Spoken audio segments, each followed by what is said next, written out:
Welcome everyone, I'm Michael Paluzzi, the owner of Grimsong Games, and today I am very excited to teach you how to play Banished. Banished is a 2 to 4 player deck builder in which you'll command a legion of Grim, psychopomp masters of the afterlife. The game is designed in beautiful Art Nouveau and inspired by tarot, and the goal of the game is to amass these Grim to your ranks, along with swords, cups, wands, and spirits, and to build the most cohesive and creative deck of interactions that you possibly can, and then to send those Grim and their armaments to battle against your opponents in hopes to decrease their life points to 0. The game takes about 30 minutes to play per player, so for 2 players an hour, and for 4 players 2 hours. But in my experience, it can go a lot faster if you know the cards up front, so do yourself a favor and go to grimsong.com and to the Banished tab, where you'll see all of these cards ready for your review, along with the text of the rules that we'll talk about in this video. The last thing I want to mention before diving in is that the footage you'll see in this rules video is of Tabletop Simulator. That's a development tool that we use in designing the game, but it's also where we run tournaments in our Discord server. If you have any questions while learning the game, go into our Discord server, which I'll link below. You can meet me, you can meet all of our friends. We are about 1,000 strong as of recording this video. You can find people to teach you or to play with. It's a wonderful community. So without further ado, let's dive in. There are 6 types of cards in Banished: Grim, Spirits, Swords, Cups, Wands, and Curses. All cards either represent an element shown at the bottom of the card, or are considered hollow and display this icon. Grim are the creatures that will lead you into battle. They each have a value and a power, and 1 or 2 effects. There's a 4, 5, and 6 value Grim for each element, and there are hollow Grim that you begin the game with. Each round you'll play 1 Grim face down, which will be revealed during a combat phase, with the goal of having more power than your opponents. Spirits are a means of increasing your Grim's power, as they can be attached as bond cards to your Grim in combat. Each turn you can place 2 bond cards with your Grim face down, and these will also be revealed during combat. Sequencing your bond cards effectively with your Grim can dramatically improve your overall strategy. Swords are also a means of increasing your Grim's power. All swords add 2 power when attached as bond cards, but can add 4 power if a certain condition is met. Cups are our final type of bond card, which can also increase your Grim's power. However, unlike swords, which are all about increasing power, cups tend to have unique effects that manipulate the board state. Finally, wands are instant spells that can be played from your hand during your turn as a free action. They can be used to gain currency, add cards to your deck, and more. And curses are instant spells that can be forced into your opponent's decks. You're required to play a curse from hand if it's in your hand during your turn, and this can be extremely detrimental to the player who is forced to play it.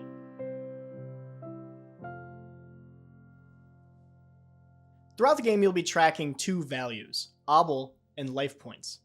Obol is your currency, named after the coin historically buried with the dead to gain fare across the river Styx. Throughout the game, you'll be discarding cards to gain obol and spending it to buy other cards. You can never have more than 9 obol at a time, so use it wisely. Life points begin at 20, and they signify your ability to continue battling. Anytime you lose in combat, you'll take damage to your life points, and you'll win the game when you're the only player with life points remaining. Before the match begins, you'll need to separate all 11 of the 4 value Grim into their own deck. There's 1 for each element. You'll also need to prepare a deck for each player that consists of the following hollow cards: 2 Sleeping Death, 2 Temporal Sand, 2 Heart Scale, and 6 Hollow Spirits.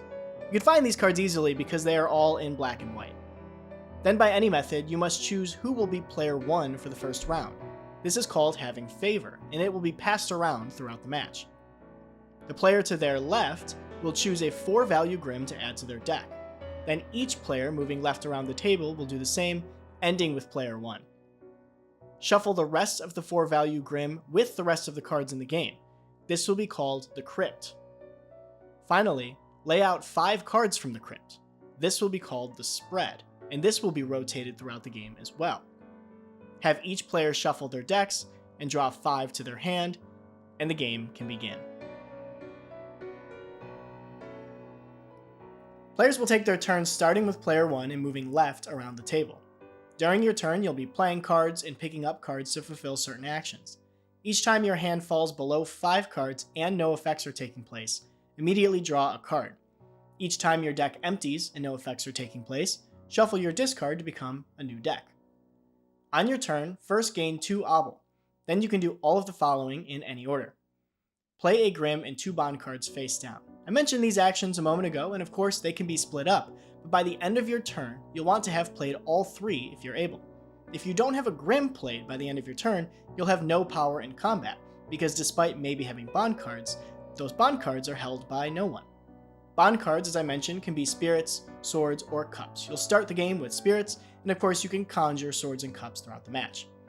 Certain mechanics might force a Grim or a curse or something else into being a bond card, but those cannot be placed electively in this way. Only spirits, swords, and cups.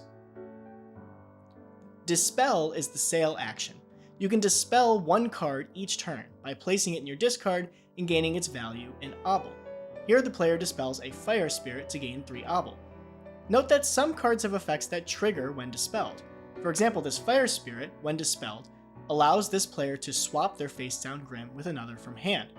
This is an exceptionally important tool, and in fact all of the elemental spirits have this effect, because if you place a Grim and then draw into a better Grim later, you want the ability to swap it out with that better Grim.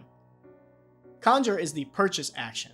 Unlike Dispel, which is limited to 1 per turn, you can conjure as many cards from the spread as you would like as long as you have obel to spend. Conjure a card from the spread by paying its value in obel and placing that card in your discard. Here the player spends 3 obel to conjure a water cup and places it in their discard. When a curse is conjured, it's placed into a chosen player's discard. In a game of 3 and 4, this can be a really fun way to make alliances or to break them. You can also special conjure a card directly to your hand, or a curse to another player's hand, by paying double its value in obel. This may seem extremely powerful, however, I will note that, as I mentioned before, obel is capped at 9, so some cards cannot be special conjured. After a card is removed from the spread, replace it with the top card from the crypt. There's one action that can be done at any time during your turn, but only if you have already conjured something.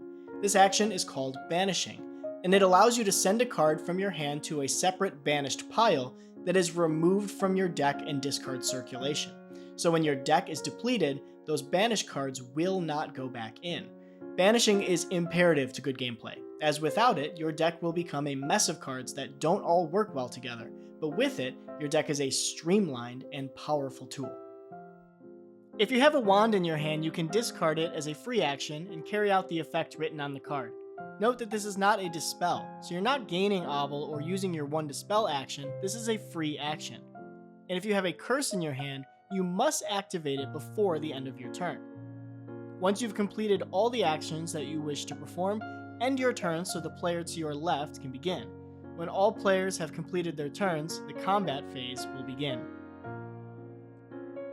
Combat has 3 steps: reveal, damage, and discard. For the reveal step, flip all face-down Grim and bond cards face up for all players. Starting with player 1 and moving left around the table, activate any effects that say when revealed. If a player has more than one of these, they get to choose the order in which they trigger. And if a card is forced into that player's zone before or during their personal reveal step, they will have the ability to trigger that card. Next, calculate each player's power. The player or players with the highest power will win in combat. For any effects that require a player to win, another player must lose by having less power. All players that lose in combat take damage equal to the winning power minus their own power.